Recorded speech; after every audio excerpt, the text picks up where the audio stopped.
Hello, everybody, and welcome back to the IzzyVerse. My name is Izzy L, and I am your host for this evening.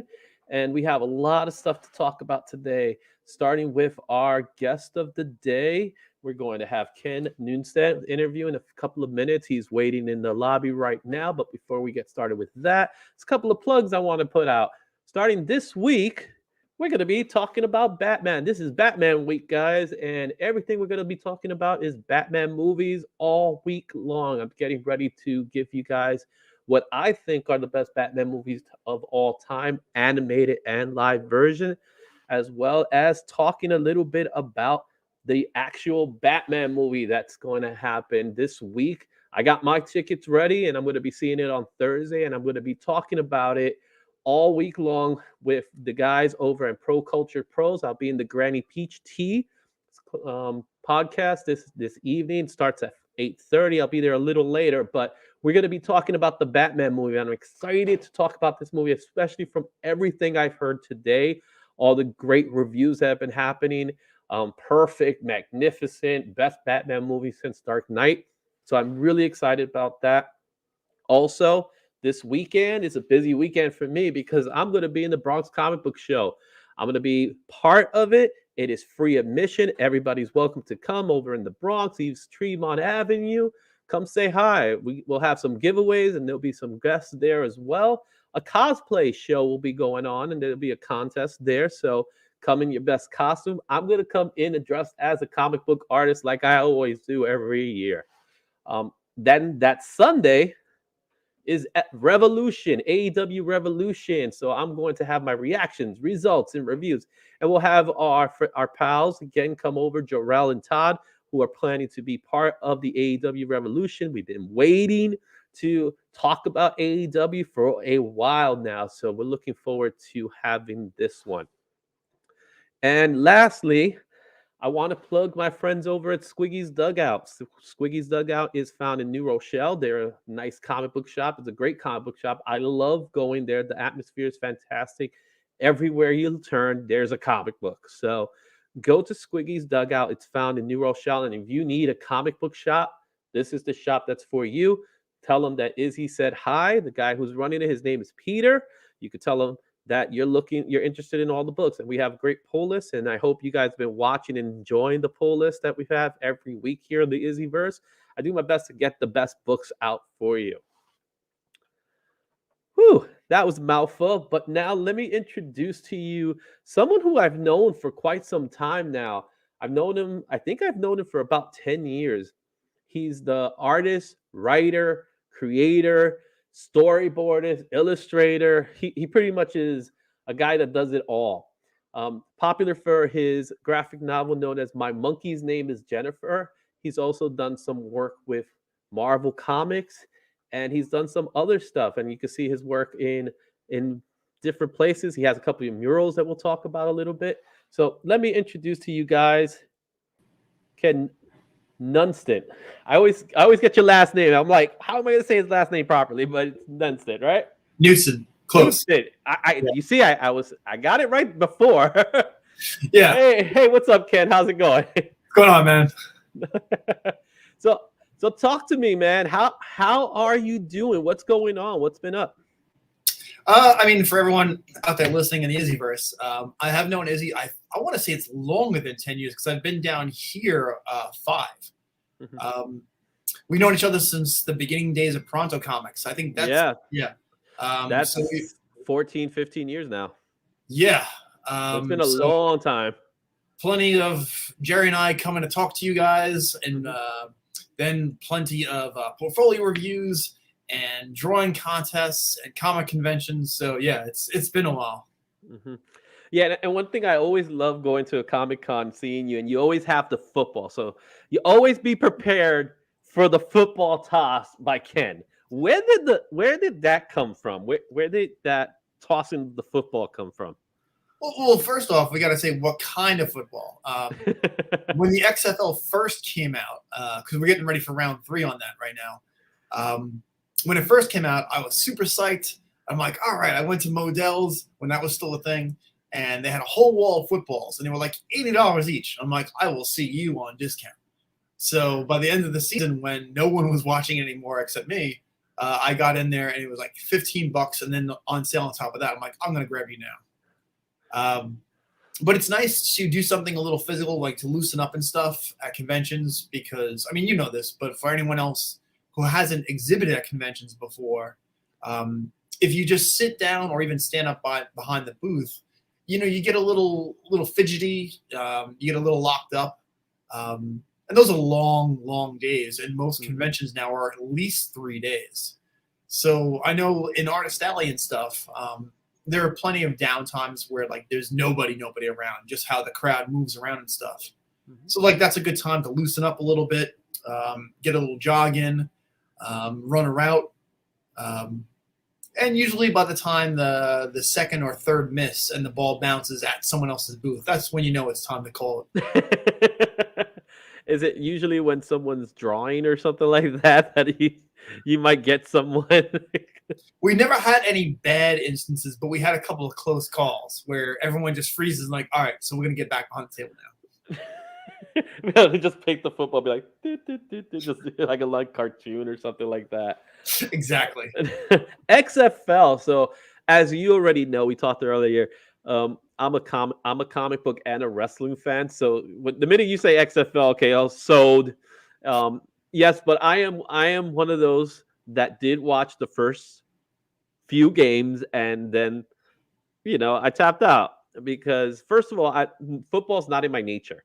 I'm a kid from the Bronx, but Puerto Rican kid from the Bronx. And what my father watched was baseball. That's what it was. Baseball and wrestling. That's all I watched. We didn't watch basketball. We didn't watch any of that. So I was never really into football until later in my teen years. And I only watch the Super Bowl now. So that's the only thing I do. It's like I got to watch the Super Bowl because 2 things. I want to see if it's a good game. And second, I want to see some good commercials. So there's some fun stuff. And you get some good ones. Sometimes you don't. Sometimes you're like, that's all we got. But, this year in particular wasn't too bad. It was a pretty good game. My team lost, but yeah, I was going for the Bengals, man. Just because, again, wrestling fan, I was thinking of Brian Pillman. That's who came into mind for me with the Bengals. But enough about football. Let's talk about what we all came here and what we want to really talk about is that's comic books. So Ken, tell me about your love of comics. I have been reading comics since I can remember, going way. It's like I was a little kid. I was raised as a Jehovah's Witness, so most of my allowance of like things going on in like pop culture was very limited. But my mother was a-okay with reading comics because, as anyone who reads comics knows, you track at a significantly higher reading level in the younger years. Mm-hmm. Because comics is amazing. You learn, it's not just vocabulary, it's how things are read. You're able to infer both story plot points and character build up in descriptions through what everyone is saying, what everyone is doing. So that's a higher level problem solving level than most kids get unless you're reading comics or something equivalent of that. So she was okay. She was okay with superheroes because of the high moral character. And it kept me quiet, which is a parent's dream. Can put you right in the corner. So she was definitely not one of those parents that was raised in the 50s, that was seduction of the innocence. I'm sure you know about the book, right? Yeah. She wasn't one of those parents, right? Where she was like, no, you can't read that because that's going to pollute your mind. Well, that's I got away with a lot because she didn't read the comics either. So I mean, there was, to be honest, there was probably more adult stuff in there than, you know, a kid should have been reading. But you know, like, kids learn this stuff anyway. And I would imagine something in literary form is probably the best way to go about absorbing that. But yeah, she didn't really know too much about superheroes. She didn't care about the comics. It helped that they were inexpensive too. That's back in the day when comics did not cost $5 an issue. Yeah, tell me about it. Like, as I'm looking at the shelves behind you, I'm like, that's high price points all over the place. Oh yeah, these books back here, man. This is from the shop. This is obvious screenshot of the shop, and you look at some of these books, and like you said, $5.99. I've seen comic books that are just comic books because they're like 48 pages, 64 pages, going for like $10 now, and I'm like, I complain when a book went $1 because, you know what I mean. It was like when I started collecting comic books were at a nice 75 cents. That's when your good book, like late 80s. It was late 80s. It was right at the boom of the image artists that, you know, were in Marvel and things like that. So I was blessed, I would say, to have, you know, a Todd McFarlane Incredible Hulk, or, you know, Rob Liefeld on New Mutants, and then X-Force, and, you know, those books were just fun, right? We could look at the artwork and we could critique the artwork today, but still, it was different. It was exciting because what came before was art that was just it felt very generic at that time. And the reason why I'm bringing that up, because when I look at your specific art, your art is not as generic as it comes. In fact, it's as different as it comes.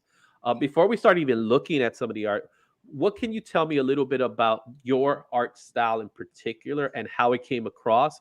Was it influenced by anybody? I could see some influences just by looking at some of the art, but I want to hear it from you. Who influenced you, and how did you come across the style in general? Well, thank you for what you said about my art. I really appreciate it, man. It's different. Like, I remember as a kid, I tried to absorb, even without thinking about it, like, whatever came towards me. So, like, I didn't have a favorite style, especially when I first started reading. So I just read whatever. And then as I got older, I gravitated more towards, like, some darker, like, heavier shadows. Maybe not necessarily content like adult content, but definitely like shadows and heavy blacks. Like, not realizing it right away. Like, I loved, you know, growing up around the same time as you, Walt Simonson stuff, Klaus Janson stuff, Bill Sienkiewicz's stuff.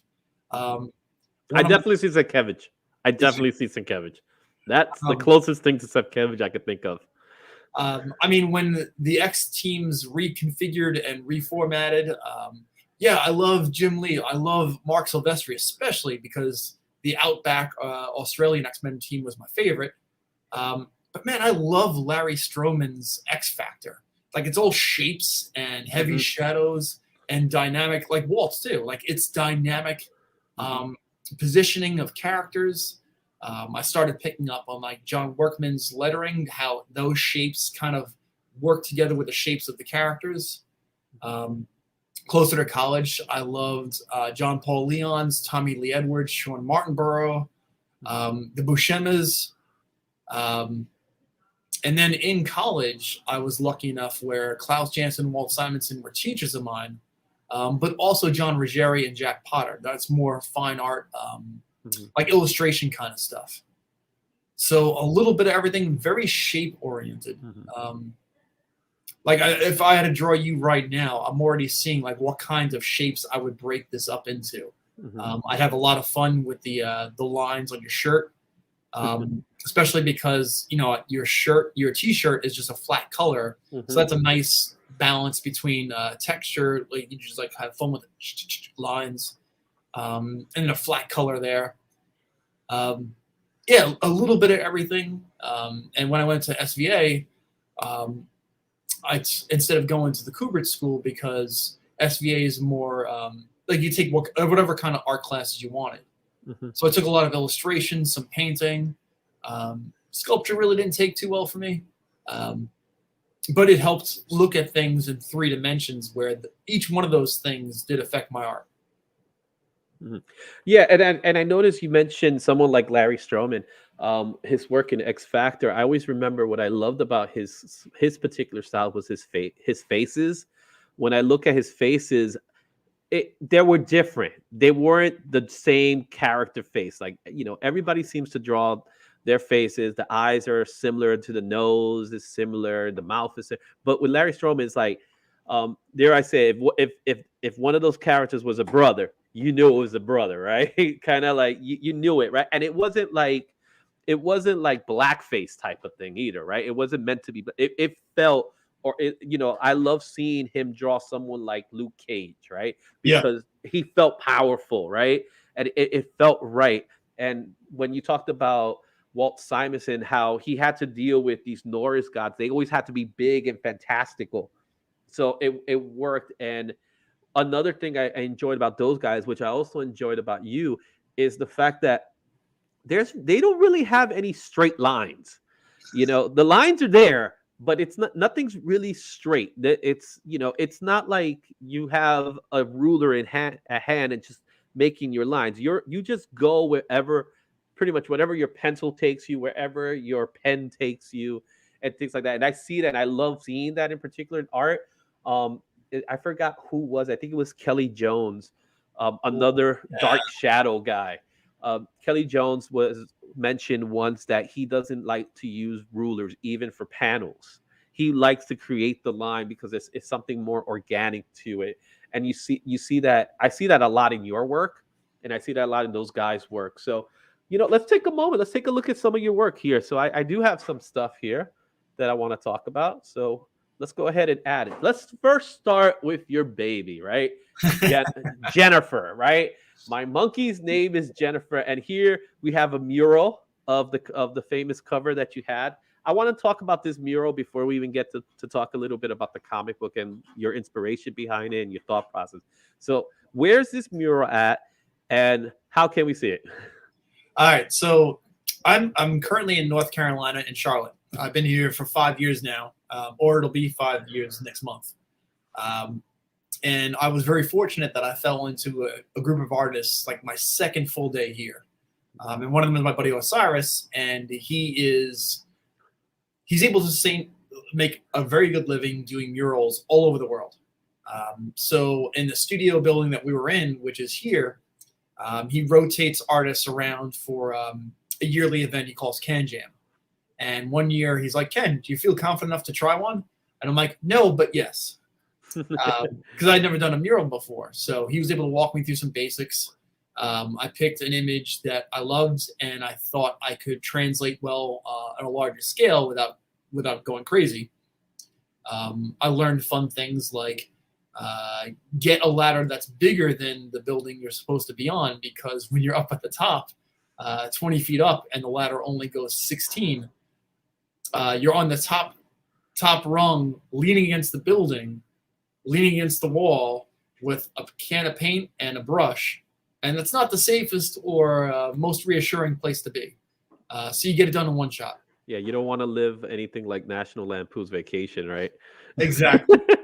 But what was cool with this was, since I moved down here especially, I'm surrounded by all kinds of artists. So fine artists, muralists, tattoo artists, illustrators, photographers. So everyone has something that I, if I'm paying attention, I can absorb. So I got a lot of help with this, and it was great. Unfortunately, as public art is, things get rotated out. So I had this up for a year and a half, I think. Another artist came in and he has painted over it, and it's awesome. But that's something that I knew ahead of time going in. So I was like, it's not going to last forever. I'm like, it doesn't have to. I'm like, I'm excited to try this. Yeah. And I think you'll like too, because Osiris loved this part. For the final part, the outlines like in the mouth, I did a little fine artist stuff where when I do drawing, sometimes to get an interesting texture, I'll use tree branches, different sizes and different kinds to absorb ink and then use that on the surface.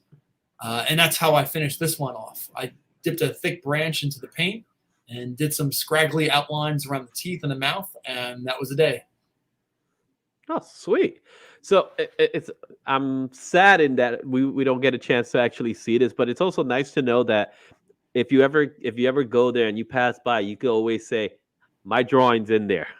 Exactly. Right? It's like it's still there. It'll always be there unless the building's teared down, which I doubt will happen. But but it looks first of all, it's a great cover piece to the book, which let's take a look at now. There's the original piece. Now, I actually remember reading this book several years ago. Unfortunately, I don't remember much. All I do remember is that the monkey's crazy. But what monkey is not? But this one in particular is a little different. So I think when it comes to Jennifer in particular, maybe she should meet Hit Monkey one day and let's see what happens. So talk to me a little bit about my monkey name. My monkey's name is Jennifer, and first of all, where it came from, the idea came from, and tell me a little bit about the success of the book in particular, because I do consider it a success. Oh, thank you. Yeah, I mean, it's like you said it before, like it's my baby and I love it. Like I said before, I went to School of Visual Arts and I met one of the artists there, Jerry Ma. You know him. Yeah, I know Jerry. So like we were friends during school, and then we became brothers basically, especially after the first time we went to San Diego Comic-Con. You know, that bonds when you go all the way out there and you're a little scared. Mm-hmm. But after graduation, you know, we were looking at doing submissions for Marvel, DC, Valiant, all that stuff, and we weren't getting very much traction. So Jerry, some of the other friends we had, and myself were like, all right, so we'll do our own comics. And they all had ideas ready and set to go, and I had no idea. So I went back on the train, Long Island Railroad, back to Long Island, and I sat down on the couch a little dejected. I'm like, I have no idea what I'm going to do. I throw on the TV, and what comes on? The best episode of The Simpsons ever, the one with the Mojo, the helper monkey. Mm-hmm. So everyone loves monkeys. I love this episode even now, and I'm thinking, all right, so I'll draw something with a monkey. What will I do? Like, the monkey will clearly be angry, and now I have to figure that out. So by the next week when we all met again, I had a rough plot. I had character sketches, including the monkey in the dress, and everyone's looking at it like, so this is what you're going to go with?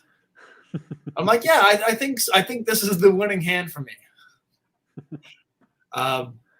And then I went out to San Diego the following year, and with Jerry and some other people, and I had essentially what was the first issue in a portfolio. And if anyone's listening, please do not bring original artwork with you at conventions. It's too big, it's too heavy. Your arm and shoulder are going to hate you. You know, reduce it down in size so editors can see what it looks like. But there I am in a convention that I've never been to before, and I'm freaking out because I have a monkey in a dress comic. And the first 4 people I show it to was like, oh, I think I've seen this somewhere before. So now I'm really anxious. I'm like, so there's someone else with a monkey in a dress comic? This is not going well for me. But the next guy saves my life when he's like, oh, it's a thing Peter David reviewed. And the month before, I had gone to see Peter David at some, I think it was like a Big Apple convention or something. But he was on the way out because he wasn't feeling super great. And I'm like, hey, you know, I'm a huge fan of yours, which is true. I'm a huge Aquaman fan. And I handed him a handout. And for anyone's listening, a helpful thing is when you hand out photocopies of what you have in your portfolio, and include your name and probably email address. So if they want to contact you on each page, so they want to contact you, you're making it as easy as possible for them. And I said, here's my information. And he's like, all right, so I'll look at it and I'll let you know what I think. He didn't get around to letting me know, but at the time he was still writing his column for Comic Buyer's Guide. And he did 3 reviews, a movie, the newspaper strip, and he reviewed my comic and ran the first 3 panels. So that's what people were recognizing. And they were giving that issue of Comic Buyer's Guide away for free at San Diego. So a lot of people had already seen it and read his responses. Like, I've never seen something like this before. I hope it gets published. I hope you get to look at it. And that was a huge deal. So when I was a little battle damaged from celebrating the night before, the next day, and I made my way to SLG Publishing's booth, I asked for submission guidelines, which is what you want to do for each company, because they're all looking for different things. Mm-hmm. And the guy who handed it to me is like, well, I'm Dan. I'm the guy that owns the company. I'll see it at some point. Do you want to show it to me now? And when I did, he started laughing, and it turns out Dan loves monkeys. There you go. Yeah. So, he asked for me for my packet, and I handed it to him. He's like, all right, so in a month, you're going to send this to me again, because we'll probably lose half of what we're handed, and we'll talk. So I did that. We talked. We set up a schedule. Dan and his editors, Bob Simpkins at the time, and then Jennifer de Guzman, they were very smart in asking me what I was doing. Like, oh, you're going to write it? Yes. You're going to draw it? Yes. Do you work full time? Yes. So great. We're going to release it once every 2 months, and we're going to wait until the 4th issue is done before we start releasing it. And every decision they made was the right decision. Mm-hmm.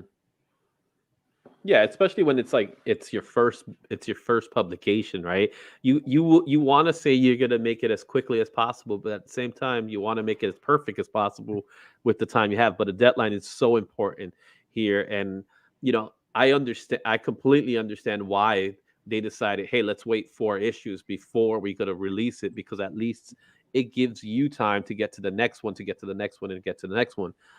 Which was a big deal back in the 90s. I remember, if you remember the 90s, everything was late. I'm still waiting for my issue of Darker Image #2. I don't know about you. And I may bring that up to somebody that I'm going to talk to soon. Now that I'm thinking about it. But when it came to this particular book, and when I first heard about it, obviously I heard of it through my friend James, which I know James Babel.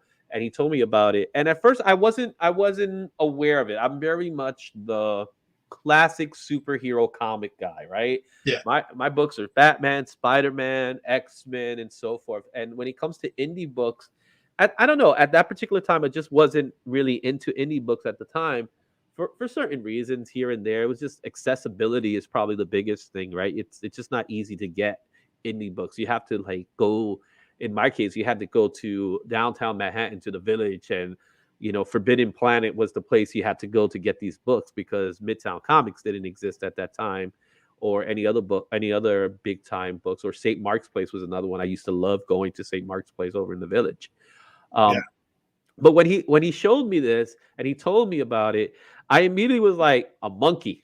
All right, let's take a look at it. And I love watching it. I love reading it. And then I love the fact, first of all, I love that it's a black and white book, because as I mentioned before, there's something about your black and whites that I love in particular because of your use of shadow.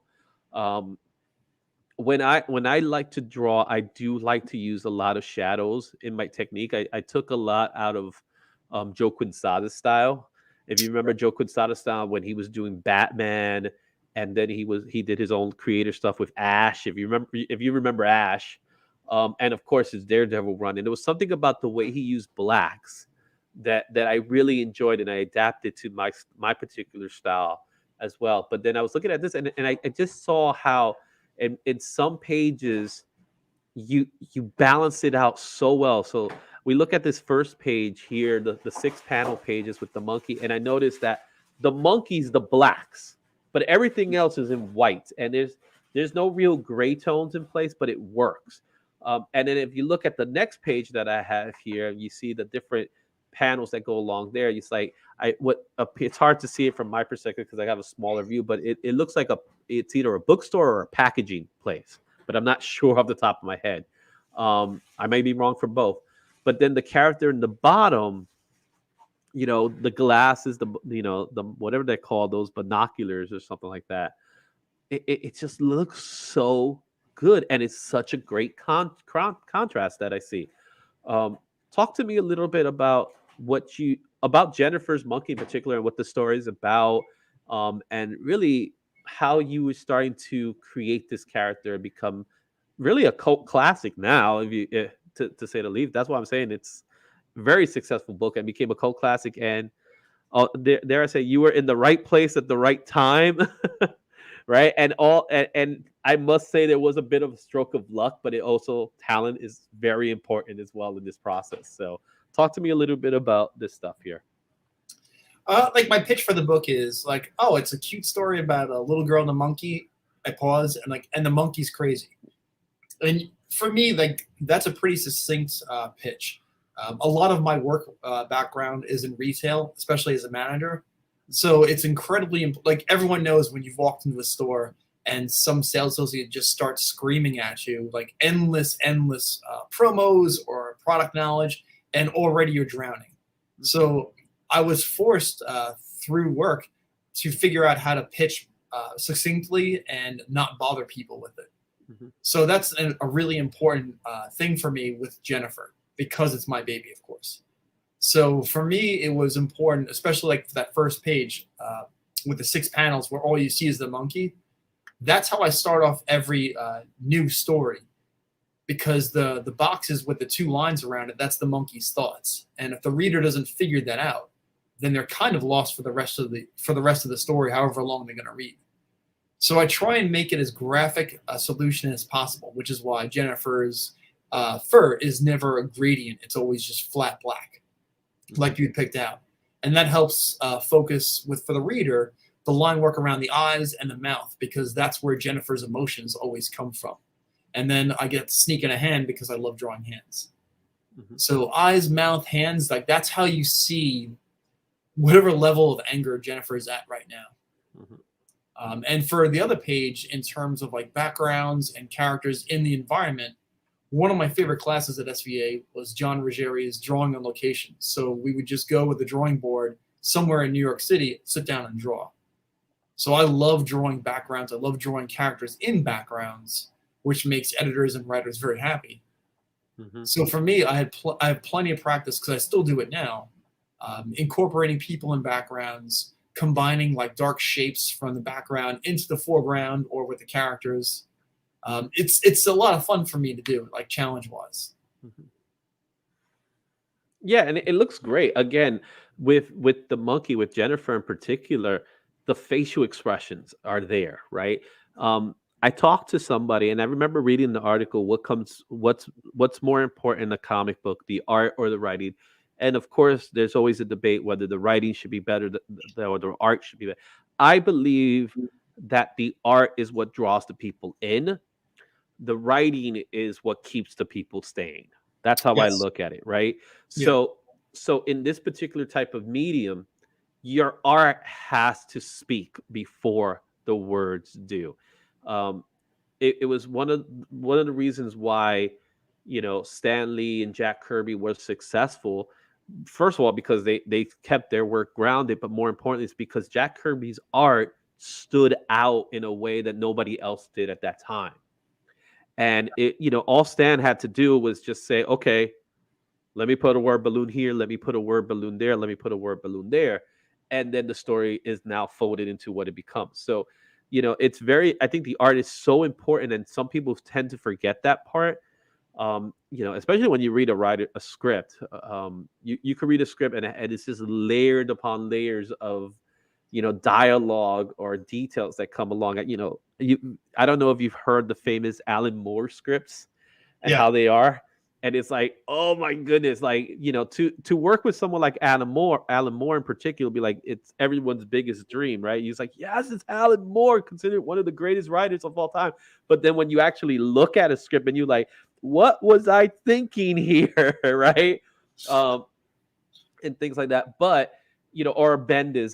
Bendis is a good example of someone today that writes a lot. But then when you get it given a script, and I think Peter David is a good example of a person that probably tries to keep it a little more simple. Not for the artist, of course, or the reader. It's just because you want the artist to be able to have the wings to do their part.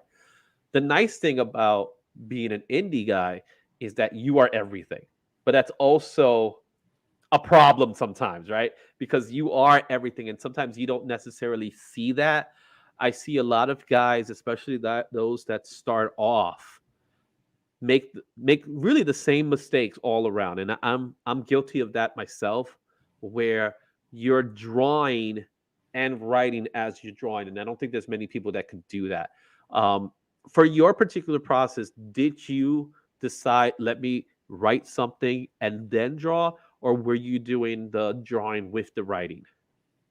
When I first started, because Jennifer is actually the first thing I've ever written, so I wanted to make it as smooth a process for me on the art end as I could.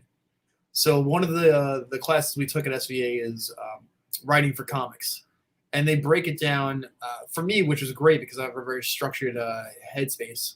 They break it down to simple, like, steps. So write down what you think is going to be fun for the issue. Then you take a long piece of paper and you write a timeline. So you look at your ideas and you place them on the timeline. Then you reorganize that in a list of what's going to essentially be on each page. And then you could break down each page, panel descriptions, dialogue. So I put a lot of work in for Jennifer before I started drawing anything. I even did thumbnails still from the script. So I knew that when it was time to start drawing the final pages, I wasn't going to have to cover for anything or find any mistakes or things I had missed. So for me, like you would say, like as an indie guy doing everything, making my life a little less stressful was the goal. And I learned a lot to the point where, you know, now I don't have to write out everything as specifically. I can combine some steps. Because something you learn over time is if you're breaking everything into tiny steps, each page you're working on, your hands are on like 5 to 6 times. And by the time it's time to ink or letter or whatever your last step is, you're so sick and tired of looking at it that your love for it is really low. And that tends to come across. So I know for me, when I was able to start combining some steps, it kept it fresher. You could still see some the energy. It wasn't like overdone, if that makes sense. Mm-hmm. Yeah, it does. Yeah, But because sometimes you could draw, and then because you're a perfectionist in some way, you look at it and you know, I myself am one of these guys that I could just keep on drawing, and I may not like something, I just keep going at it until I find either one, I enjoy what I like, or I'm just sick and tired of trying to go at it. So I get to that point that I say, screw it, it's staying like that. But at the same time, you could lose some of the energy that you were building, and you don't want to get to that point. You want to get to the point that the energy is there and then stop. Like sometimes as an artist, you got to learn to hit the brake sometimes. Yeah. I do that when I'm penciling and inking my work. I personally like to pencil as loose as I possibly can, so that when I get to inking, I'm actually drawing while I'm inking instead of tracing over my pencils. Even though, you know, that seems sacrilegious for some people saying that an inker is a tracer, but I don't think that entirely. I think an inker is just as important as the penciler. In some cases, even more important, because there are some inkers like Klaus Janson, I believe, who could take somebody's pencils and turn them into this amazing piece of work out of their inks. There's some guys out there that are like that, you know, Klaus Janson, Terry Austin, I think of. Kevin Nolan. Oh, I love Kevin Nolan stuff. That, you know, where the inks is just as equally as powerful. You may get a strong penciler, that doesn't really need as much guidance when it comes to ink. I think of a David Finch, for example. But even a David Finch, when you look at his work and when it's inked by the right inker, looks magnificent. Yeah. You know, and it's great to see that. So when it comes to, and I want to get to the Wolverine book in a second, but when it comes to penciling and inking, do you have, obviously the pencils always come first, right? But how long does it take you to, when you say, I'm putting the pencil down, let me go get the brush? I try and do this stuff like in clumps. Like once all the writing and the thumbnails are done, because with thumbnails, sometimes I might want to change something in page 3 after I've done thumbnails through page 24. For whatever reason. So once the thumbnails are done, I'll pencil in a couple blocks, like let's say 5 or 6 pages, and then I'll go back and ink those all in one shot. Just because whatever zone I'm in, I want to keep that going. But I don't want to run into the ground, like you mentioned before, like staying fresh. Sometimes, like for me, sometimes that means penciling for a week and then inking for a week. However that works out. Mm-hmm. Let's move forward to the next book. I Heart Marvel, My Mutant Heart, Volume 1. First of all, one of the craziest titles that came from Marvel, no less. All right, before we start looking at the pages that you produced with writer Daniel Way, how did this project come about? And first of all, I look at this cover and I'm not thinking you. I'm not thinking Ken when I see this cover in any way. I don't think of it by the title. I don't think about it by the cover. I don't even think about it by the colors. And I know you told me a little bit about it, but let's hear it from your mouth how this project came about and how you were approached by it. I want to say this cover was done when I first met with the Marvel editors, and they're like, yeah, it's an anthology. Here's the cover, and I looked at it, and I can't remember who it was that drew it, but I like their stuff, and all I can think is like you have an X-Man mooning as the primary. And the editor's like, it's fun, it's lighthearted. We know it doesn't match your style. It doesn't match anyone's style in the book, but we really like it. Yeah, because it's cool. Very manga based. It looks very manga-y. Yeah. In this style, right? It just reminds you, too, that, man, Cannonball does not catch a break in terms of uniform design. Like, they're just always awful. But, yeah, I was talking with the writer, Daniel Way. He was writing the Wolverine and Deadpool books at the time. And he was looking to get into setting up his own like mini indie universe. And he was talking to me about a book. It was called Heavier Than God. And this was just after Dimebag Darrell had died. So the book was Dimebag goes up to heaven and he runs into Keith Moon, who's trying to organize a band to jam. And they jam so hard that God has to let them come back to Earth and tour with one catch. And the catch is bum, bum, bum. Jesus has to join the band and he plays the guitar. So that was like my image for the cover. But as we're talking about it, Dan's like, I'm not going to ask you to do test pages because he loved my art from Jennifer for the main reason of the little girl. He's like, that little girl looks, one, like a little girl. Mm-hmm. And two, it looks consistently like the same little girl from the first panel to the last panel.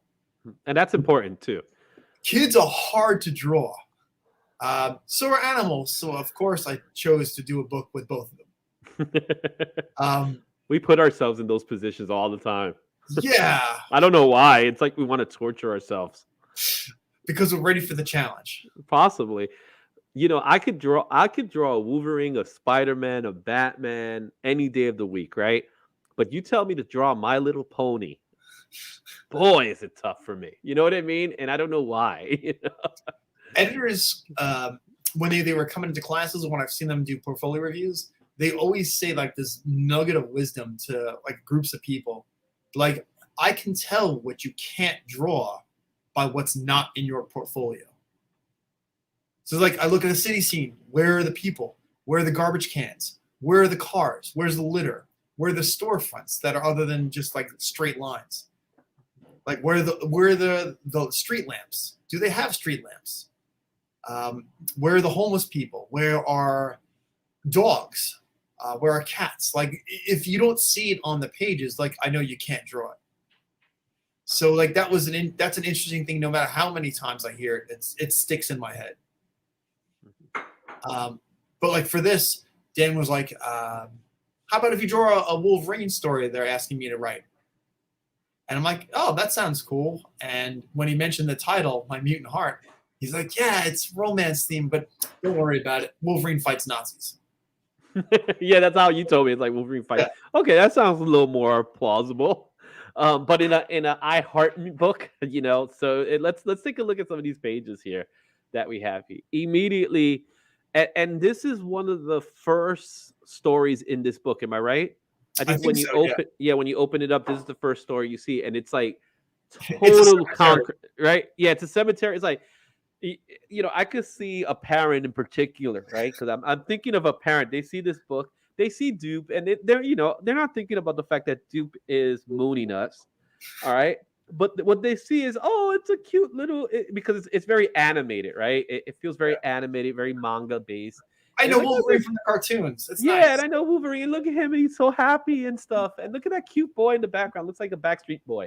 All right, all right. So I could see an uneducated parent, and what I mean by uneducated in the ways of comics. Yeah. Looks at this book and says, okay, this is a kid's book, right?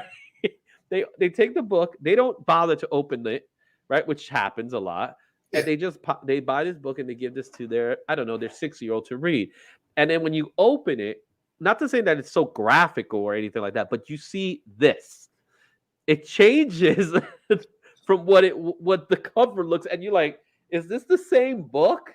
Yeah. You know what I mean? And it's a weird way of promoting a book in a certain way.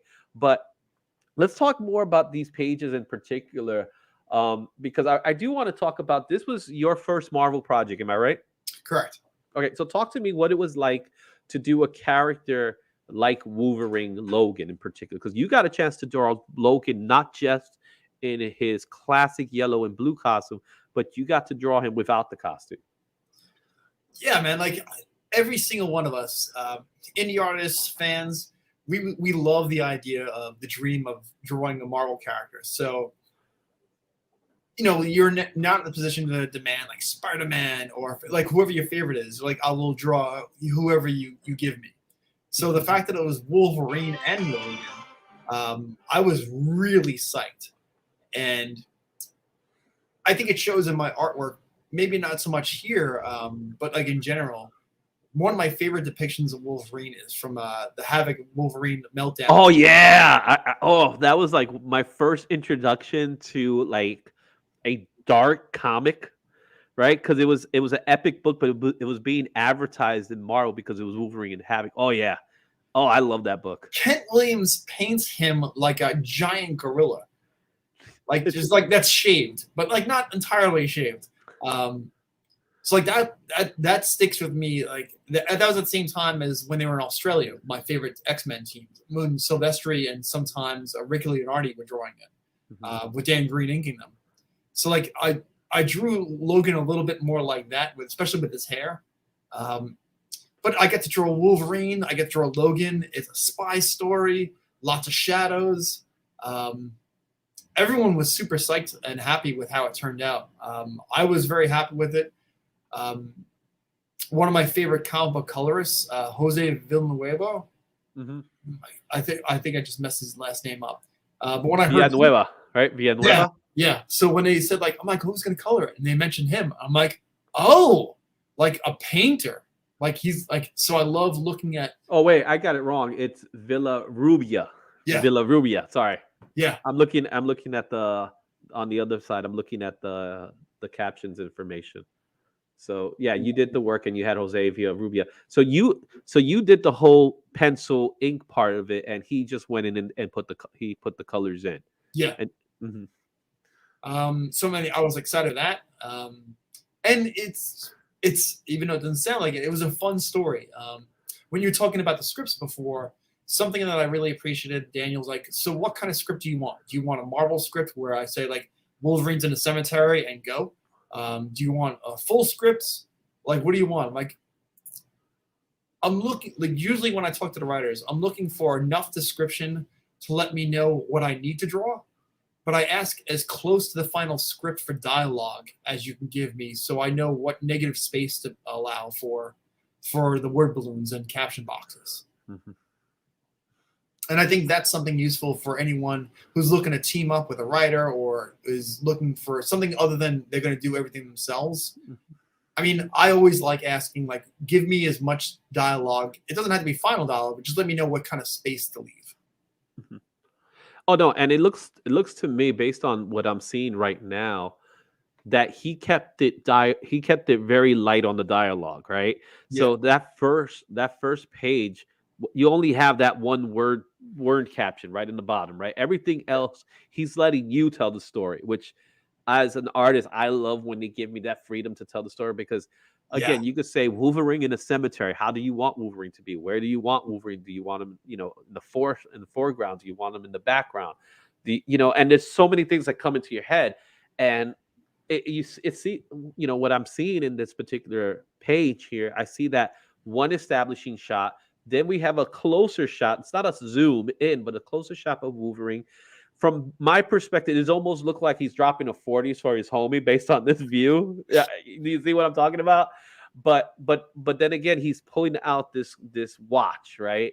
So there's a story coming along, and he's thinking about something. And then you go into the character, and again, it becomes a love story, because this is a love story book, right? That's the one thing it holds together with the cover, right? And I just love seeing different takes on classic characters, like this one in particular with Wolverine, where everybody has a tendency of drawing Logan a certain way, right? And same thing with Wolverine. They like to draw like his visor. Like some people like to draw him really big, some people like to draw him really small, and the same thing with his hair. You mentioned Meltdown. One thing I always remembered about Meltdown was how insane they made Wolverine's hair was. Like no human should be able to walk around with that kind of hair until we met Static X, right? I don't know if you, right? It's like, oh, okay, I guess it can exist. If there was ever a person for that, and this I see that the same thing. But what I love is seeing those two particular panels with Logan in particular, and he has his facial expression is something that just stands out to me, that I'm like, okay, I see there's emotion going on in Logan here. So I want to take a look at the next pages that I think I have here. Yeah, and it goes back to that storyline and things like that.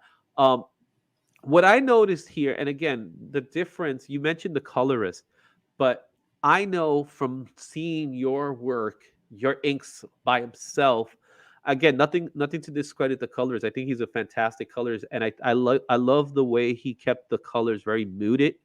So it wasn't flashy in any way. It was like it felt very dull, which was the approach, right? But that particular panel on that second page, the one with Wolverine running, I felt like I lost something of yours that I love to see in your books, which is the scratchiness of it. It's kind of being lost. But was that done on purpose to keep it more in tune with, I guess you could say, the Marvel style, or was it just a conscious decision by the colorist to keep it that way, or was it you, for that matter? I asked the editors if there was anything that they wanted specifically, and I worked into it like, so do I need to change anything for this? And they're like, no, we like your style, just please. That's why we're asking you to ink it too. Just be Ken. Like we love your stuff. So I don't know if they gave any different instructions to the colorist. Which panel are we looking at? So we're looking at the panel, the second page panel, the one that's the black panel, the all across panel. It's Wolverine. Yeah. So I will point it with my cursor, but I don't think you're seeing it. No, I get which panel you're talking about. You know what? You know which panel? It's the fourth panel. Yeah. That panel in particular. I would have loved to see the scratchiness of your ink. Because again, when I see your inks, I don't necessarily see the blacks in full black. I see scratchiness sometimes to demonstrate, contrast between the whites and the blacks and the grays. When you're doing inks, you don't necessarily get grays unless you're doing like, cross hatching, but you don't really do cross hatching like that. Instead, you see the scratchiness of the pen. And that's something that I wish I would have been able to see it in this particular image, because I like the image, but I feel like I'm losing a little bit of Ken in it. You know what I mean? I see it in the other ones. I definitely see it in the others, especially in that first panel on the first page. It's like the outline of a character. I like that, and that's all you right there. That is quintessential Ken, as I would say. I want to say, like, I was a little scratchy with that Wolverine panel. I think the drawing got a little lost without it being as clean as it is now. Like, you couldn't necessarily tell it was Logan, especially if you've never seen my stuff before. So even me looking at it, I'm like, I need to tighten this up a little bit if I'm going to have him so lost in the shadow. Yeah, I see. I know what you mean. And again, I still see Logan, because there is something about his hair that you could recognize it, right? So I remember seeing some animation video, and when it comes to animation, it's like when you create a character, you want to make that character visible, even if it's a silhouette of that character, right? So if it's a silhouette of that character, you know who's that character. Wolverine just happens to be one of those characters that no matter which style you draw him in, or Logan for that matter, it's that character, because they have these distinct features that are unique to that character. And this particular instance with that particular panel, you see that it's still Logan because the way the hair is going. So it's like, I know it's Logan. I don't need to be told it's Logan. I know it's Logan. That's something very important, especially when you're drawing, popular characters. Spider-Man has to be drawn a certain way to make it work, right? You could draw Spider-Man in the silhouette, and one of the best costumes has always been the black costume, which is just a giant spider and two eyes, right? Which, what I remember, people were not a big fan when they heard the news, but once they saw it, it was like, oh no, this is awesome. Yeah. You know what I mean? And it didn't always work for everybody. It didn't work for Daredevil. But I love that armor look. It was okay. I love Scott McDaniel's work. Yes. That I'll give. And I love the fact that Scott did the work. But I felt like it was too 90s, but it was the 90s. So what can you say, right? Exactly, yeah. So, how can you say something's too 90s when it was created in the 90s? So, but I was very happy when they brought back the red costume, let's just say that much, because I felt like, nah. All right, so let's move on here. Let's talk about this one, the left-hand path. What's this about? So this is new to me. This is the first time I see this. I saw it in your website. Talk to me a little bit about this project. So with the first year of the pandemic, like most of us, I had a lot of time, and I started talking to a writer I've worked with on some short stories, Scott Bryan Wilson. He's currently writing the Pennyworth miniseries for DC. So we talked about doing a full-length book, not just a short story. He's like, "What are you into, man?" I'm like, "I'm feeling sci-fi. Like, give me some sci-fi stuff." And he's like, "Great, I have a great script for you." So this, it's an ambitious script. I don't know how Scott approached it writing it, but for me drawing it, it was important to draw recognizable characters in tech that immediately change. Like every 2 or 3 pages, there's a big time jump. And it starts off with a bunch of spaceships coming to a planet. And in the story, it's explained that they had to abandon it generations ago because of something. And now they progressed enough where they can come back to find out what happened. So it's a sci-fi, it's mystery. There's danger set up. And for me, one of the draws was the time jumps. So that means there's a lot of compressed storytelling going on throughout the whole book. And how do I make that work? How do I make these characters work? How do I make them look unique in the couple pages you get and then not repeat it too much? Mm-hmm. Outside of saying like, all right, here's where that tech came from. Here's where it is now. So when I pitched my ideas to Scott, I'm like, also, I want to do this in color. He's like, okay, cool. What are you going to do?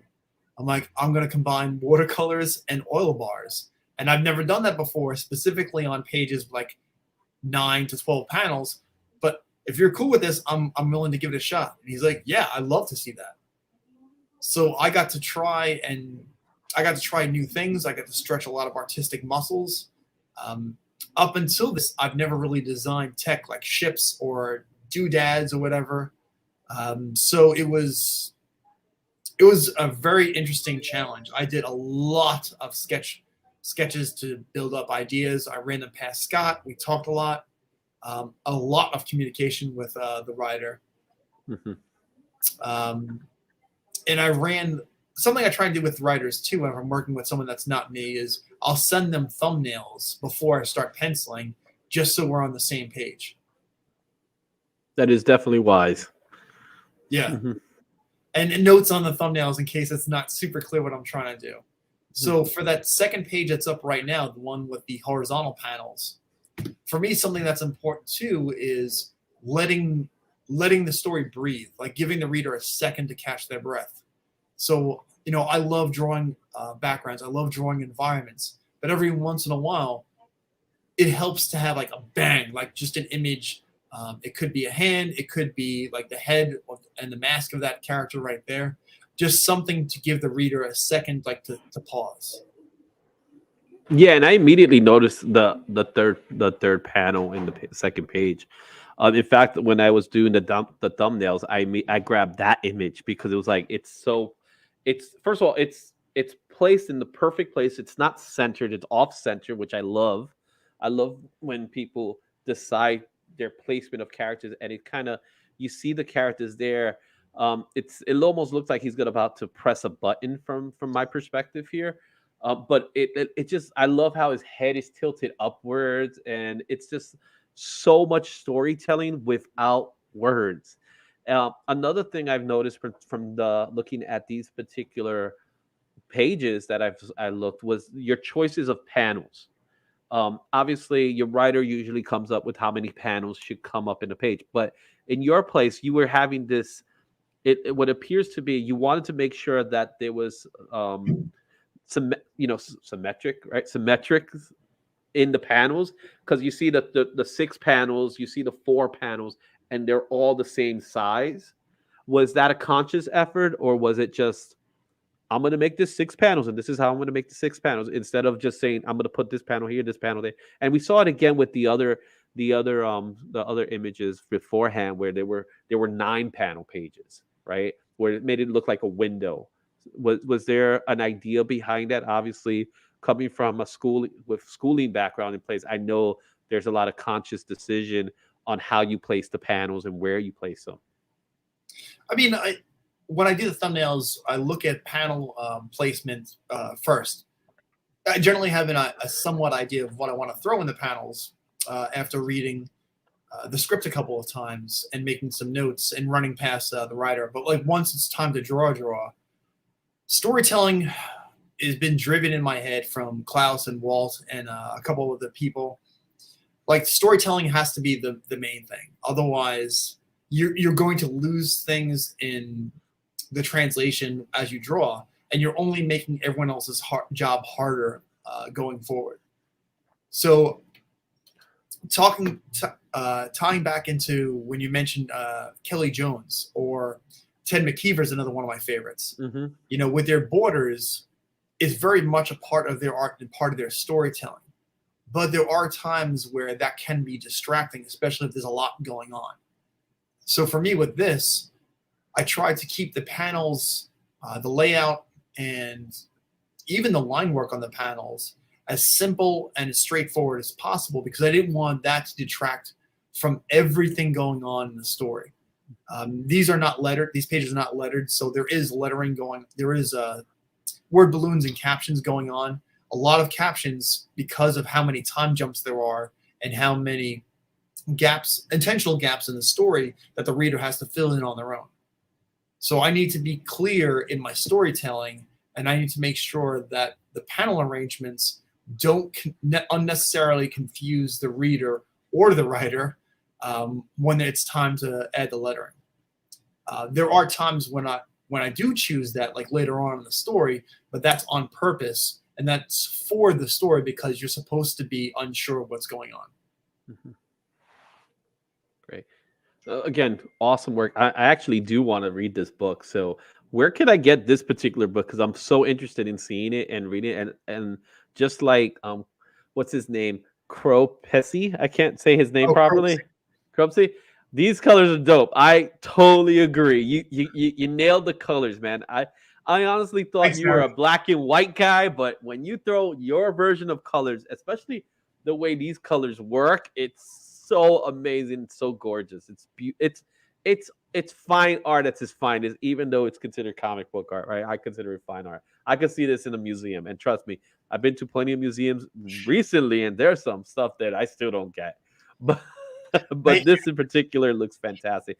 Let's go into some of your illustrations that we have on file. So, I saw these two in particular. The first one is Muhammad Ali. At first glance, you don't necessarily see it, but as you look at it, you start seeing it. And then the other one here, I saw an Instagram image of Pedicab Driver. So talk to me a little bit about these two pieces, starting with the Muhammad Ali piece.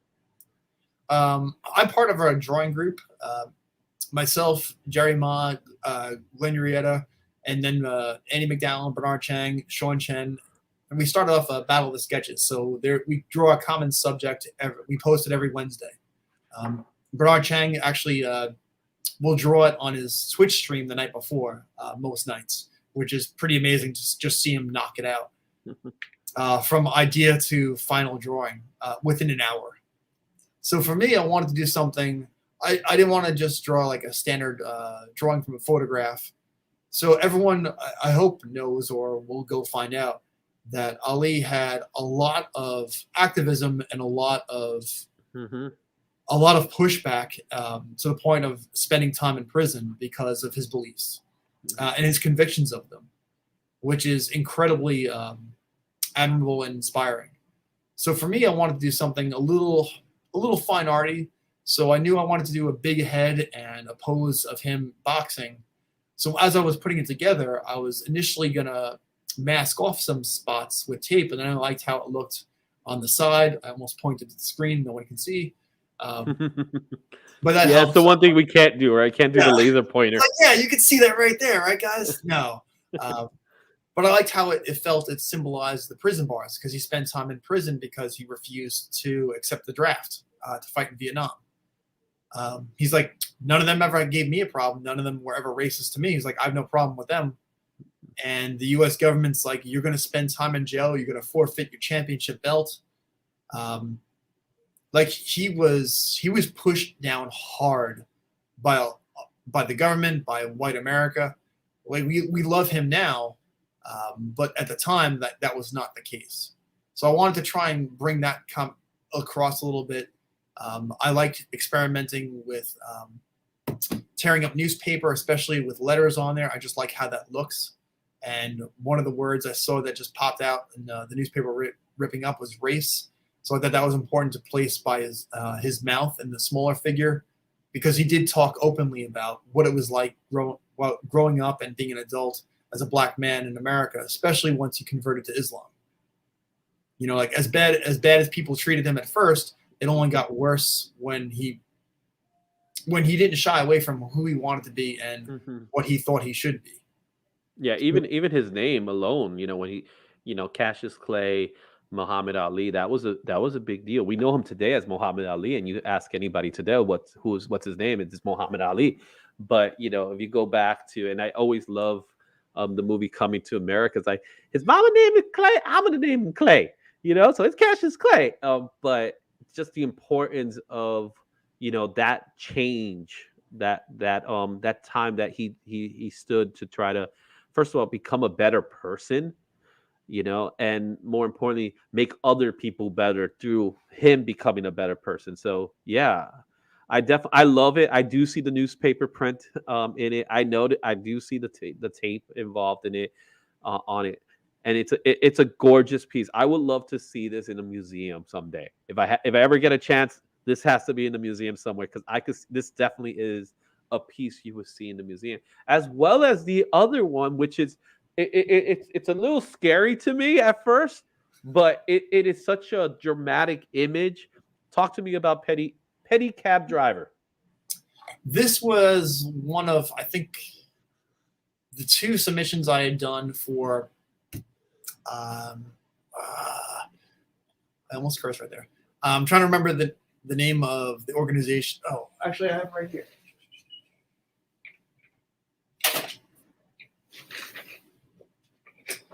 So it's actually a flyer for the New York Asian Film Festival. To promote their film festival one year, they decided to work with Jerry Ma, because he convinced them, like, I can assemble some artists. We can do posters for the movies you're going to have showing up. So I ended up doing Canton Viper and Petty Cab Driver. And I had never seen either of them. And thankfully, you two can help out with that. If you haven't seen Petty Cab Driver, it is hysterical. Sammo Hung, if you don't know him, he's a larger than normal action hero. You know, he's a big guy. And in the final fight scene, which is where I drew this from, he's beaten up, he's bruised, he's fighting the main bad guy, who is clearly the bad guy. Like, he's cool. You love him. He's got cool fight moves. And in the final fight scene, they're fighting each other. And, the bad guy they're like, come on. So after getting hit, Sammo Hung stands up and he's like, come on. And he starts making fun of him a little bit. And it's so good. Even the bad guy laughs. And he's like, all right, let's go back to the fight. So when I originally drew him, Jerry looked at it because he was the art director for it. He's like, oh, I didn't realize this was a zombie movie. He's like, that's what I got too. He's like, clean up the color, Ken, like, because I had done like the Ali kind of color. So this was one of my first coloring in Photoshops. So I tried to keep it flat colors. The scratchy ink is still there, but I'm much happier with this, and the color scheme I chose to lighten it up a little bit, because it is a funny scene, especially. I pulled the color palette from Pee-wee's Big Adventure poster. So that's where those colors came from. Yeah, I'm looking at my other screen here because I got a second screen, and I'm seeing like some of the clips there. it's almost as if Jackie Chan had a pudgier son. That's what it feels like, right? And his moves are amazing, man. He's so fast and he's smooth for a guy his size too, man. Yeah. Wow. Just looking at him, and it looks very comical as well. And I see an image that looks like it's taken directly that you took directly from. I'm seeing the image right now. I see the comparisons now. Great work. And yeah, I agree. I'm with Jerry. I thought it was a zombie. It was a zombie drawing too. But one thing I will say about your work that I think we missed the ball on was, I wish you were around when Vertigo was big, because you would have been a perfect Vertigo cover artist. I would have killed to do Vertigo stuff, man. Oh my goodness. I look at your work and I see a vertical right in the right planter somewhere, right? It doesn't matter what, which book would it be, 100 Bullets or, Sandman or anything in particular. I would have loved to see your take on a vertical book, even the smaller ones, even like a Preacher or something like that, because you have that aesthetic that's so perfect, right? And it's just gorgeous looking. Again, it's fine art in comic books, right? And that's one thing I miss about Vertigo. I don't even know why DC decided to retire the brand. No one wanted it retired. I don't know why they did. Yeah. So, such a shame that it's no longer in existence, even though I'll still fight for it any day of the week, because the stories are great. Yeah, I mean, look at the artists that came out of Sandman, especially Sam Keith, Kelly Jones. Mm-hmm. Sam Keith, Kelly Jones. You say Dave McKean earlier. J.H. Williams, which, oh my goodness. Have you seen his work on his stuff that he's doing now? Oh, I think, what's it called? Edgelands, I think it's called. Oh my goodness. It's, again, if you've seen his work on Batwoman, it's like he took what he did in Batwoman and just he shot it with adrenaline. And that's what you see in this book. I'll send you a link to the book. It is crazy. And it's widescreen. So it's a widescreen comic. It's actually stapled widescreen. So it's not like widescreen like that Spider-Man book or that X-Force book from back in the day. yeah. It's a widescreen book, so you have to read it. And when you open the pages, it's literally that. It was so hard for me to put it on the pull list when I first did it. I was like, I gotta find a way to place this. But it was like, oh, it's beautiful. You definitely got to check it out. His artwork is amazing. Yeah, I love his stuff. Mm-hmm. All right, so let's take a look at another fun piece that I saw. Bam. All right, it's pretty clear here that in the Kong versus Godzilla, I am definitely on Team Godzilla. Like, really? I'm Team Godzilla myself. Gorillas, but come on, man! Like, there's no way King Kong does anything other than end up dead. Well, I like what they did in the movie. I don't know if you had a chance to see the movie Godzilla versus. I like what they did with it. It worked. It made me have sympathy for Kong. But I agree. I am a Godzilla guy. I will always be a Godzilla guy. Godzilla has a special place in my heart, not just because I love Godzilla, but because for some stupid reason, that is the day me and my wife started dating. So we went, our first date was going to see Godzilla. And then for our anniversary, 20 some more years later, guess what movie we went to see? Godzilla. And it was on the exact same day. And yeah, it just so happens to work out that way. And we ended up seeing Godzilla. There we go. I got someone there. Godzilla forever. Exactly. You know, if James was watching it, Godzilla always trumps King Kong. I don't care what anyone says. He is the best. And yes, I will admit Godzilla is a he, not a she like that Matthew Broderick one, which I don't know what were they thinking. But that was the movie we went to see. That one. We went to see that one. That's how far back me and my wife go. 97, I believe, 98, somewhere along that. And then years later, we went to see Godzilla again, which is the one that had Bryan Cranston in it. So, yeah, but I love this piece, and it's such a fun piece. Did you do the colors for this piece, or did someone else do the colors? I did the colors too. So this is all you.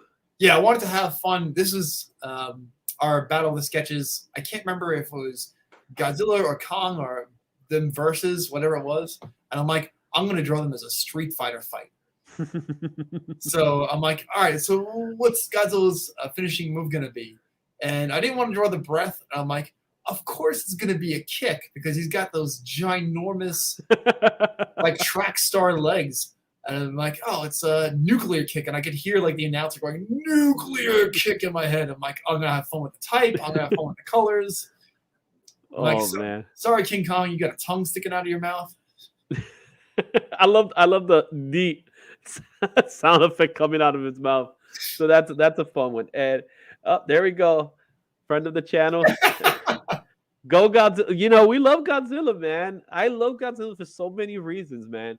And again, you know, my mom, who's also here, she's watching in some capacity. I know she was one of the persons that said hello. She loves Godzilla. We just love Godzilla. It's, you know, and then Godzilla is drawn a lot in American comics by Arthur Adams, who's my favorite artist. So yeah, sorry, King Kong. This is Godzilla world. I mean, Godzilla was a staple of our Saturday afternoons. Oh yeah, true. And then you got to see all these really bad movies, but you know, it was always fun watching Godzilla on Saturday afternoons. That and the Kung Fu movie of the week and things like that. So many things that are missed today that people just don't understand exist. Back in the day, that was so much fun to do. All right, I got one more image to show. All right, and it's this one, right? Because I know you are an Aquaman fan. Huge Aquaman fan. Okay, now I have to ask the question. Okay, before MoMA, Aquaman was always considered the lesser of all the Justice League. I never had anything against Aquaman personally, but he was the lesser of all Justice League members, even though they had Batman, right? Because Aquaman at least had powers, you know. But he was lesser even to Batman. I understand why he was lesser to Batman, but why Aquaman? What was so awesome to Aquaman about Aquaman to you? I think it because he wasn't, at least in the Super Friends cartoon, like that's how I first came into contact with him. Like that's how most of us first found superheroes. Yeah. And then we saw them in comics, like, oh, that's awesome. There was something. He wasn't macho. Like he was pretty go with the flow, which I guess makes sense in the water. And visually, I loved his costume. I love the orange shirt with the chainmail. I love the green pants and the yellow belt. I remember as a kid begging to get an orange shirt to go with my green shorts so I could run around. And, like I grew up in an apartment complex, so like the kids were around pretending to be superheroes. Like, I call Aquaman. Like, nobody else wants to be him, Ken. It's fine. I love the superpowers figure with the Triton, and you just clicked his arms together so his feet kicked. Visually, like I just always like he rode a seahorse. He had Tusky. Aqualad didn't suck. And then when you read some of the comics, like Keith Giffen wrote some pretty dark stuff. Oh yeah. Aquaman like, went through stuff. I know that much.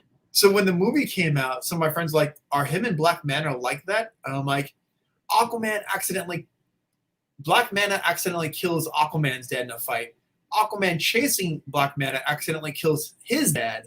And then Black Manta is like, I'm going to murder your son, your infant son. And that's when Aquaman breaks. It's like everyone that thinks Peter David like broke him first. Like I think that was the first, like Keith Giffen made, like Mera leaves him. He loses his kingdom again. Like there was just so much going on. I'm like, whoa. To the point where, I mean, my love for Aquaman will last forever. And I mentioned I worked in retail. Part of that is doing visual displays of clothing. So one time when I was working for Oakley, the store manager was there, and two sales associates of our clothing came in. They looked at the new spring wall. The manager was very excited, like, oh, look at this, look at this, look at this. And they look at the wall and they start laughing. Like, I'm guessing Ken did that right there. And she's like, yeah, how can you tell? Like, every time Ken does a wall, there's an orange shirt, green shorts, and I don't know how he found a yellow belt that we have, but like that's on there. That's Aquaman. So you got to see different versions of Aquaman, right? Yeah. Which is your favorite version of Aquaman live action? Because we have the Smallville version, right? If you remember, love AC, right? He was great.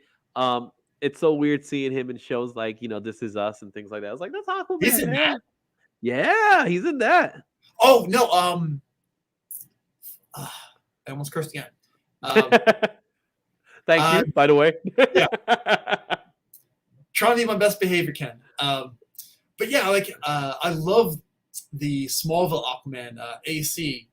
I know in the pilot that filmed after that, they got the guy. Oh, that's right. That's right. I'm thinking of, what it is? I'm mixing the two. Yeah. So I'm thinking of the pilot. Yeah, Green Arrow version. Yeah. That's who is it. I wooed out loud when I finally got around to watching Titans. I'm like, oh, it's AC because he plays Hawk. Mm-hmm. The only reason why I'm gonna watch the Reacher show is because he's in it. Mm-hmm. I love Jason Momoa. He's not really playing Aquaman, but I don't care. He's playing a dude, man. Yeah. They gave him some. They gave him some highlights here and there. Just to get the whole. But that's what they did with Ocean Master. They made Ocean Master into Aquaman the way we know him. So that was actually done on purpose, from what I'm hearing. Oh, so nice.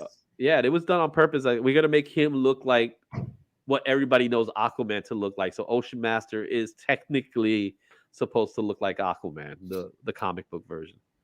And man, like they did such a great job in that movie, making everyone look like the comics. Like I gasped when Ocean Master's like, "Don't call me the king, call me." And like, there's that beat. He's like, "Call me Ocean Master." Yeah, very comic movie. And he's like, "Did you just gasp out loud?" I'm like, I did. And we'll talk about that later. Yeah. And I remember watching that trailer for the first time to see Black Manta and be like, they did it. They did it. They made the giant helmet. Yeah. How they did it, I don't know, but they did it. And it worked. It didn't feel goofy, and it was accurate, and it was like, oh no, I'm in. I'm down. Let's do this. They didn't kill him or Ocean Master, so I'm excited for both of them in the movie. Oh yeah, and they're coming back too, from what I'm hearing. They're back. I loved the on HBO Max right now. There's 3 1-hour animated Aquaman mini movies that you can watch by themselves or all 3 together because it's a continuing story. They're more kiddie. They're hyper. It's like Powerpuff Girls type of animation. Yeah, it's the animation. I think it's the same company that did the Thundercats Go animation. Okay. So it's I know what you're talking about. That they're not even drawn to scale. They're drawing like little figures or something, like little thumbnails, wrestler type figures. I loved it so much. I love that. I didn't realize who it was at first, but the voice of Ocean Master is the guy who did Shake from Aqua Teen Hunger Force. I'm like, that makes so much sense. That's great, man. Oh man, I love having this conversation with you, Ken. So let's wrap this up because we're already at, like I told you earlier, it's like we schedule these things for like an hour, but we usually go about an hour and a half because we just love having these conversations, and they're good conversations. So I'm gonna leave it off to this. Stick around, Ken. Well, I'm gonna put you back in the lobby for a few minutes, but I just want everybody to know where they could find you and all that fun stuff. So let's go back to our main page. So Ken, let everybody know where we could find you. If you look at my description name, Ken Knudsten, that's how you can find me on all social media. My website's kenknudsten.com. I try and keep it as simple, as straightforward as possible as I can with my last name. Both spelling and saying it out loud are not the easiest things in the world. Agreed. So usually if you're searching, if you're typing in, by the time you get to the end, my last name, usually it'll pop up and like we know who you're looking for. Thanks. Yeah. Yeah, when I asked you beforehand when we were chatting, it's like, can you send me an audio track of you saying your last name? And you said, and thank you for doing that. And I still butchered it here, so my apologies there. And I know firsthand what it means to get someone's name wrong. You know, there's a reason why I go by Izzy, and there's a good reason. But thank you for doing this. I really appreciate it. We got to get Jerry out here. So yeah. Definitely get Jerry. We'll talk to Jerry sooner or later. I know he'll be down with it, and maybe we could do some kind of 3-way conversation with Jerry included, because I know having you two together, for me, you're like, you two are always glued together in some way. We go off each other pretty well, yeah. Did he go to North Carolina too, or he's somewhere else? No, he's still in Manhattan. Okay, good. At least we kept them here. Yeah, and stuff like that. So. Thank you, Ken, for doing the show. We'll get back to you. I'll get back to you in a few minutes. So let me just go ahead and put you back in the waiting room. As far as we go, guys, that was a fantastic show. I had a lot of fun with Ken. It was great. And if you'd like to see more of these shows, please take the time to subscribe to the YouTube channel. The YouTube channel is where we're going to keep most of these videos housed. If you ever want to see it again, if you want to show it off to friends and things like that. Also, if you want to support the IzzyVerse, we will be taking Patreon. That's that first icon that you see there. As well, I have a nice little GoFundMe there if you want to support the channel in any given way. It's just buying this equipment. Like, look at this microphone I have here. Making sure I got the right headset, the right camera, paying for the stream. That's where all that money goes to. So I thank for everybody. I ask you all to help us out in that way. Just one last thing. This week, I am going to be doing the Batman movies, and we're going to be reviewing a lot of these Batman movies. Again, what is the best Batman movie of all time? I'm giving you my picks of my favorite Batman movies and why I love them and so forth. So again, it's an opinion, so it's not fact, but it's based on what I believe are the best Batman movies. As well as I'm going to be part of Pop Culture Pros, Granny's Peach Tea this Friday. I will be there around 9 o'clock. But the show starts at 8:30, and we will have a spoiler review of the Batman, where I'm really excited to talk about this one, especially from what I'm hearing. This could be one of the very best Batman movies of all time. I'm not saying it because I saw it. I'm hearing it. And that's what I'm seeing. So go ahead, check that out. It's going to happen this Friday. I'll make sure that the link is there for everyone to see it when it does go down. I myself will have my own spoiler review of the movie, which I'll be talking about what I loved about the movie, what I didn't like about the movie. Dare I say it, I'm still not sold on this Riddler look, but I hear good things about it. This Saturday is the Bronx Comic Book Show. I will be present for it, and it's free of charge. So come down. It's in the Bronx, Tremont Avenue, easy to get to, free admission. There's parking in that area, even though it's street parking, but there is parking in that area. So come by there. We're going to have vendors, comic book artists are going to be there, writers are going to be there. There's going to be a cosplay contest going on. So go out there. And that very same weekend, that Sunday, pulling double duty with this one, AEW Revolution, reactions, results, and review. And again, like I said, I'm so pumped up to do an AEW show. I've been waiting for a while for an AEW show. So this is the one you definitely don't want to miss. It's going to happen after the show. So watch AEW Revolution. And then when we're done, we're going to go and talk about what we just saw. We're looking forward to some really good matches that will happen. Lastly, if you need a comic book shop, Squiggy's Dugout is a great place to go. Excuse me. Go out, say hi to him. The guy who runs the place is called Peter. And tell him Izzy send you. And again, they're having a great comic book sale. Today's the last day, so who knows what March is going to be. But go check out Squiggy's Dugout. Excuse me. See, I'm out of breath now. With that said, guys, it's been fun. We had a blast. Thanks for leaving comments in. And again, enjoy the IzzyVerse. You can find me on Facebook, Instagram, TikTok.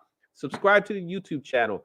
Again, it's going to be a blast. I'm also on Twitter, so go look for me on Twitter, IzzyVerse or IzzyVerse NYC, and you'll find me there. It's been great, guys. Until next time, you've been part of the IzzyVerse. Take care.